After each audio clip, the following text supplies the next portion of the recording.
तो phrase preposition में हम देखते हैं, कल हमने कंपाउंड प्रीपोजिशन देखा, डबल प्रीपोजिशन देखा, सिंपल प्रीपोजिशन देखा। उसके आगे से देखते हैं हम फ्रेज प्रीपोजिशन। फ्रेज प्रीपोजिशन जैसे अकॉर्डिंग टू, अगर कह दिया जाए according to the teacher the test is tomorrow, यानी कहने का मतलब है कि टीचर के अकॉर्डिंग या टीचर के अनुसार, तो इसकी हिंदी हो जाएगी के अनुसार। के अनुसार मतलब टीचर के अनुसार जो टेस्ट है वो कल है। बिकॉज ऑफ, जैसे he was absent because of illness, मतलब वो अनुपस्थित था। बिकॉज ऑफ मतलब बिकॉज ऑफ के कारण, किसके कारण? इलनेस, बीमारी के कारण वह अनुपस्थित था। तो बिकॉज ऑफ का होगा क्या होगा? के कारण। उसके बाद बारी आती इन फ्रंट ऑफ, जैसे सी stood in front of the mirror. C stood मतलब वो खड़ी हुई, इन फ्रंट ऑफ मतलब के सामने, द मिरर मतलब शीशा के। तो इन फ्रंट ऑफ की हिंदी क्या हो गई? के सामने। ये सब प्रीपोजिशन है, ठीक है। प्रीपोजिशन कैसे हैं, जैसे एक बार फिर से समझाता हूं कि ये नाउन प्रोनाउन के की स्थिति को बताते हैं। ये नाउन प्रोनाउन की स्थिति को बताते हैं। जैसे सी स्टूड, वह खड़ी हुई। सी यहाँ पे प्रोनाउन है, इसके बारे में क्या बता रहे हैं कि मिरर, वो किसके सामने खड़ी हुई? मिरर के। तो ये क्या है हमारा? मिरर जो है नाउन है और सी क्या है? प्रोनाउन है। तो इनके बारे में बता रहा है। कौन बता रहा है? स्थिति क्या है? इन फ्रंट ऑफ, मतलब ये बता रहा है कि इसके सामने खड़ी हुई। जैसे ड्यू टू, आपने सुना होगा ना, the match was cancelled due to rain. Due to rain मतलब बारिश के कारण, बारिश के कारण due to rain match cancelled हो गया, मतलब मैच रद्द हो गया बारिश के कारण। तो रेन क्या है यहाँ पे? रेन है हमारा, क्या है रेन? रेन मतलब बारिश, वर्षा क्या है? वर्षा नाउन है और मैच भी नाउन है। तो वर्षा के कारण मैच रद्द हो गया, ड्यू टू मतलब के कारण। जैसे इंस्टीड ऑफ, के बजाय। ही ड्रैंक जूस, उसने जूस पिया, उसने जूस पिया इंस्टीड ऑफ टी, मतलब किसके बजाय? बजाय, चाय के बजाय उसने क्या पिया? जूस के बजाय। तो इनकी हिंदी भी आपको याद रखनी चाहिए। अकॉर्डिंग टू मतलब के अनुसार, बिकॉज ऑफ मतलब के कारण, इन फ्रंट ऑफ मतलब के सामने, ड्यू टू मतलब के कारण या इसके कारण, इंस्टीड ऑफ मतलब के बजाय, ऑन अकाउंट ऑफ इसका मतलब भी के कारण ही होता है। ऑन अकाउंट ऑफ इसका मतलब भी होता है के कारण। The train was late on account of fog, मतलब कोहरे के कारण ट्रेन लेट हो गई, ठीक है, या ट्रेन लेट है कोहरे के कारण। अब in spite of, instead of, in spite of. She succeeded in spite of difficulties, मतलब इसका भी मतलब के बावजूद। इन स्पाइट ऑफ मतलब के बावजूद, मतलब वो सफल हुई। इन स्पाइट ऑफ डिफिकल्टीज मतलब कठिनाइयों के बावजूद भी, कठिनाइयों के बावजूद भी वह सफल हुई। With regards to, with regard, I spoke with regard to your problem, ठीक है। तो ये था हमारा फ्रेज प्रीपोजिशन। उसके बाद आता है अब जैसे बाय मीन्स ऑफ, और है by means of the travelled by means of boat, by means of boat. जैसे in addition to, in addition to English ही न्यूज हिंदी, इंग्लिश के साथ साथ वह हिंदी भी जानता है, ठीक है। ये था हमारा फ्रेज प्रीपोजिशन। अब बारी आती है पार्टिसिपल प्रीपोजिशन। याद रखिएगा पार्टिसिपल जहां बात आ जाएगी वहां या जान लीजिए कि लास्ट में आईएनजी का यूज हो जाएगा, लास्ट में आईएनजी का यूज हो जाएगा। अब आईएनजी का यूज हो जाएगा, जैसे concerning, I heard news concerning your exam, I heard news concerning your exam. इसका मतलब क्या हो गया? इसका मतलब ये हुआ कि मैंने न्यूज सुनी, किसके बारे में? कंसर्निंग, किसके बारे में न्यूज सुनी? आपके एग्जाम के बारे में। I heard news concerning your exam, ठीक है। उसके बाद बारी आती है रिगार्डिंग। वी डिस्कस्ड, हमने डिस्कस किया इशूज, रिगार्डिंग एजुकेशन, मतलब किसके, एजुकेशन के रिगार्डिंग हमने डिस्कस किया, एजुकेशन के रिगार्डिंग हमने डिस्कस किया। ठीक है, अगला आता है जैसे कंसीडरिंग, कंसीडरिंग हिज एज, मतलब उसकी एज को देखा जाए तो वो बहुत एक्टिव लग रहा है। कंसीडर करना, कहते हैं ना कंसीडर कर लो ये चीज, कंसीडरिंग हिज एज मतलब उसकी एज को अगर देखा जाए या उसकी एज को कंसीडर किया जाए तो ही इज वेरी एक्टिव, वो बहुत ही एक्टिव है। ड्यूरिंग के दौरान, nobody talked during the meeting, कोई नहीं बोला, ड्यूरिंग मतलब के दौरान, मीटिंग के दौरान कोई नहीं बोला। पेंडिंग, पेंडिंग, ये शायद सेंटेंस थोड़ा सा कंफ्यूजन हो जाएगा, इसको ये सेंटेंस बना ले, जैसे ये यहाँ पे है ना, ये एडजेक्टिव हो जाएगा, ये गड़बड़ है, तो इसको ऐसे बना लीजिए, ये सेंटेंस गलत कर देते हैं, ये सेंटेंस बना लेते हैं जैसे pending approval, pending, pending approval the matter can not be finalised, the matter can not be finalised, FINALIZED, FINALIZED, ठीक है। देखिए पेंडिंग अप्रूवल, यहाँ पे ये प्रीपोजिशन हो गया, जैसे respecting, he asked question respecting the project, मतलब उसने क्वेश्चन किया, रिस्पेक्टिंग मतलब के खातिर, द प्रोजेक्ट के लिए, रिस्पेक्टिंग द प्रोजेक्ट, प्रोजेक्ट के लिए क्वेश्चन किया, प्रोजेक्ट के लिए क्वेश्चन किया। जैसे touching, she spoke was touching humanity. जैसे बैरिंग, बैरिंग रेन,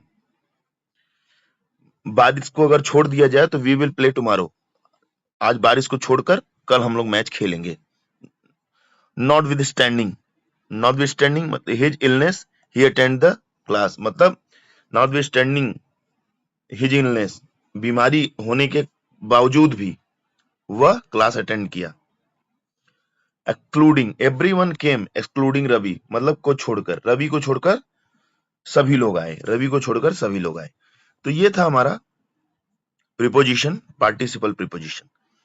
ठीक है, अब कुछ मेजर प्रीपोजिशन है जो अक्सर यूज होते रहते हैं, तो इनको ध्यान से देखेंगे और दिमाग में रखेंगे कि प्रीपोजिशन कैसे, जैसे एक होता है एट और इन, इनमें कंफ्यूजन रहती है कि इसको यूज कैसे करते हैं। जैसे एट, एट का जो यूज होता है वो स्थिर अवस्था के लिए होता है, छोटे स्थान के लिए होता है और पॉइंट ऑफ टाइम के लिए होता है।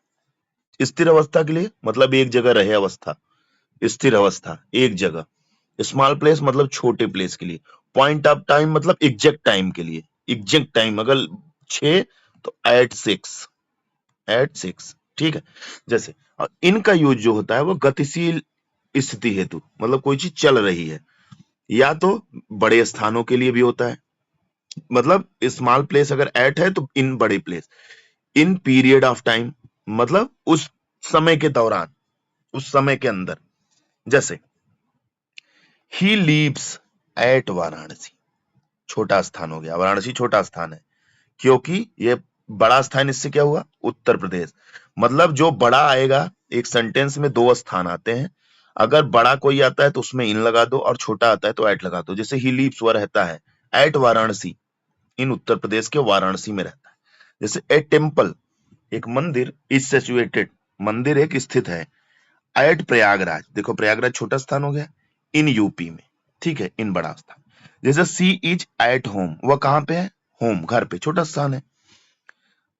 The rain is in motion, sorry the train is in motion, देखो इन गति अवस्था में, देखिए स्थिर अवस्था, स्थिर अवस्था at, she is at home स्थिर है, इन गतिशील अवस्था, ठीक है। इन मोशन मतलब ट्रेन चल रही है। The train will arrived at 6 AM, मतलब एकदम एग्जैक्ट टाइम, वो कब पहुंचेगी, एग्जैक्ट टाइम 6 बजे पहुंचेगी। इन द मॉर्निंग मतलब सुबह में, अब सुबह में कब, 6 बजे, तो एग्जैक्ट टाइम क्या होगा, एट हो गया। इन द मॉर्निंग मतलब सुबह में, अब भाई मॉर्निंग कब से हो सकता है, 4 बजे से शुरू कर दो मॉर्निंग, गुड मॉर्निंग 4 बजे से शुरू हो जाता है, लेकिन वो एग्जैक्ट टाइम क्या है, एट हो गया। जब एग्जैक्ट टाइम पता चला तो एट लग गया, और पूरा टाइम पता चला मतलब एक समय का पता चला तो इन मॉर्निंग लगा दिया, ठीक है। जैसे ही विल मीट यू, वहां तुमसे मिलेगा, वो हम तुमसे मिलेगा in morning, in the morning मतलब मॉर्निंग में। अब कितने बजे मिलेगा, अगर एग्जैक्ट टाइम पता हो तो ऐट लगा देते, लेकिन मॉर्निंग बोल दिया, इवनिंग बोल दिया, डेली बोल दिया, तो इसमें इन लगा देते। ठीक है, जैसे कुछ एग्जांपल लेके मैंने यहाँ पे देखा है, जैसे एट, एट का यूज जैसे at 3 o'clock exact time, at 10 10:30 मतलब 10:30, at noon, at dinner time, at bed time, at sunrise, at sunset, at the moment. ठीक है, ये हो गया हमारा एट का यूज। वहीं इनका यूज क्या है, जैसे मंथ के लिए, ईयर के लिए, सेंचुरीज के लिए, लॉन्ग पीरियड के लिए, जैसे इन मई, इन द समर गर्मी में मिलेंगे, मई में मिलेंगे, इन 1990 1990 में, 1990 में 365 दिन होते हैं, इन इन 19 इन द 90 इन द 99, इन ये बोल देना, इन 90s होना चाहिए। ठीक है, जैसे इन द नेक्स्ट सेंचुरी मतलब अगले शताब्दी, इन द आइस एज मतलब हिमकाल, हिस्ट्री में पढ़ते हैं ना ice age, in the past या इन द फ्यूचर, ये सब के लिए इन लगा देते हैं। जैसे ऑन कब लगाते हैं, अब ऑन का भी तो यूज होता है डेज और डेट्स के लिए, जैसे on Sunday, Sunday, on Monday, on Christmas day, on my birthday, on independence day, days के लिए, डेट्स के लिए। ठीक है, इस तरीके से ऑन लगा देते हैं। फिर एट इन का प्रयोग देखते हैं, जैसे कभी कभी होता है एट द कॉर्नर, कोने में रख दो, at the bus stop, bus stop पे मिलते हैं, एट द डोर, दरवाजे पर, एट द एंट्रेंस, गेट पर, at the top of the page, page के सबसे ऊपर, at the end of the road, road के किनारे, एक आखिरी छोर पर, एट द क्रॉस रोड। ठीक है, इस इनमें क्या हो, अब जैसे भाई ये तो था एकदम एग्जैक्ट अवस्था बता रहा है, अब ये क्या बताएगा, इन द गार्डन, गार्डन में भाई कहाँ पे ये नहीं पता है। जैसे एट द बस स्टॉप एकदम एग्जैक्ट है कि at the bus stop, at the corner मतलब एकदम कोने में बता रहा है, मतलब ये देखिए एक ड्राइंग बनाओ, एट द कॉर्नर मतलब exact place, at the bus stop exact place, at the door exact place, at the top of page, ये पेज हो गया, at the top of page मतलब एकदम ऊपर पेज पर, at the end of the road, या मान लो road यहाँ तो या यहाँ यहाँ या तो कोने में ऐसे। ठीक है, अब जैसे इन द गार्डन, अब ये गार्डन हो गया, मान लो ये गार्डन हो गया हमारा, अब in the garden, in the garden में कहीं भी, इन दिल्ली, दिल्ली में कहीं भी, in India, in a box, box के अंदर, इन माई पॉकेट मेरी जेब में, इन माई वॉलेट, इस तरीके से इनका यूज हो जाता है। ऑन का देख लेते हैं, जैसे दीवार पर, on the wall, on the ceiling मतलब ऊपर छत पर, ऑन द डोर दरवाजे पर, ऑन द कवर कवर पर, on the floor on the carpet, ये पर के लिए यूज हो जाता है, ये पर के लिए यूज हो जाता है। ठीक है, ऑन का यूज, जैसे मैंने कुछ यहाँ पे एग्जांपल लिए, जैसे I have a meeting at the 10 AM, सही हो गया। Richa went at lunch time, lunch time एकदम एग्जैक्ट टाइम देखो एट का यूज। Do you think will go to Saturn in the future, हम लोग शनि ग्रह पर भी जाएंगे फ्यूचर में। डू यू थिंक, क्या आप तुम सोचते हो, वी विल गो हम लोग जाएंगे, टू सैटर्न मतलब शनि ग्रह पे, इन फ्यूचर में, इन द फ्यूचर इन लगा दिया यहाँ पे, भविष्य में। There should be a lot of progress, there should be lot of progress होना चाहिए, यहाँ पे लॉट ऑफ प्रोग्रेस, ज्यादा प्रोग्रेस होना चाहिए, in the next, in the next century मतलब अगले शताब्दी में। Where will you be on Sunday मतलब तुम संडे को कहाँ रहोगे, तुम संडे को कहाँ होगे। अब देखो ऑन का यूज हो गया ना, यहाँ पे ऑन का यूज हो गया ना, ऑन संडे, ऑन मंडे। ठीक है, हाँ, जैसे do you work on Sunday, Sundays क्या तुम हमेशा संडे को काम करते हो, या संडे को क्या तुम काम करते हो। हर बर्थडे इज ऑन 26 अप्रैल, उसका बर्थडे कब आएगा, 26 अप्रैल को, यहाँ ऑन का यूज हो गया। जैसे Ruma is waiting for you at the bus stop, देखो यहाँ point of place, at the bus stop एकदम एग्जैक्ट बस स्टॉप पे तुम्हारा वेट कर रही है Ruma. The shop is at the end of the lane, the shop कहाँ पे, at the end of the lane मतलब ये जो मान लो गली है, गली के एकदम लास्ट में, एंड में। When will you arrive at school, तुम स्कूल कब पहुंचोगे। ठीक है, I will on the first floor at Modi street in Punjab. अब देखो यहाँ एट मोदी स्ट्रीट क्या है, छोटा प्लेस हो गया, इन पंजाब मतलब बड़ा। जैसे do you live in India, क्या तुम भारत में रहते हो, यहाँ पे इन क्योंकि इंडिया बहुत बड़ा है। Saturn is in the solar system. अब सोलर सिस्टम में हमारे 8-9 ग्रह हो गए, कभी 8 कभी 9, वो छोटा वाला हट गया Pluto 9।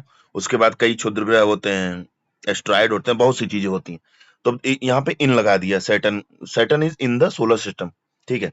The author's name on the cover of the book, on the cover, book पर ऑथर्स का जो नाम है, कवि का जो नाम है, लेखक का जो नाम है, वो कहाँ पे है, ऑन द कवर, कवर के ऊपर, ऑन द कवर पर, बुक की कवर पर है, ठीक है। जैसे there are no prices on this menu, menu, अब जैसे मीनू ऐसे होता है ना, मीनू कार्ड, चावल दाल रोटी सब्जी ये सब लिखे होते हैं ना मीनू पे, तो प्राइस पे प्राइस लिखा होता है मीनू पर, तो लिखा है ना देयर आर नो प्राइस, कोई प्राइस नहीं है, देयर इज नो प्राइस, यह लिख सकते हैं ऑन दिस मीनू, ठीक है। जैसे you are the standing on my foot, you are standing, तुम खड़े हो, ऑन माई फुट, मेरे पैर पर, जैसे कहते हैं मेरा पैर तोड़ दिया तुमने, मेरे पैर पर खड़े हो गए, ऑन माई फुट, ठीक है। इसे there was no smoking sign on the wall, मतलब यहाँ पे कोई स्मोकिंग साइन नहीं है, स्मोकिंग साइन नहीं है, कोई स्मोकिंग धुआं, कोई स्मोकिंग साइन नहीं है, ठीक है, वॉल पर, ठीक है। तो ये था हमारा प्रीपोजिशन के कुछ शब्द और उनके बारे में हमने जानकारी ले ली। तो आज के लिए इतना ही, और फिर आगे देखते हैं कंजंक्शन, और धीरे धीरे और भी प्रीपोजिशन के बारे में देखते चलेंगे और धीरे धीरे आगे बढ़ते रहेंगे। जय हिंद, जय भारत।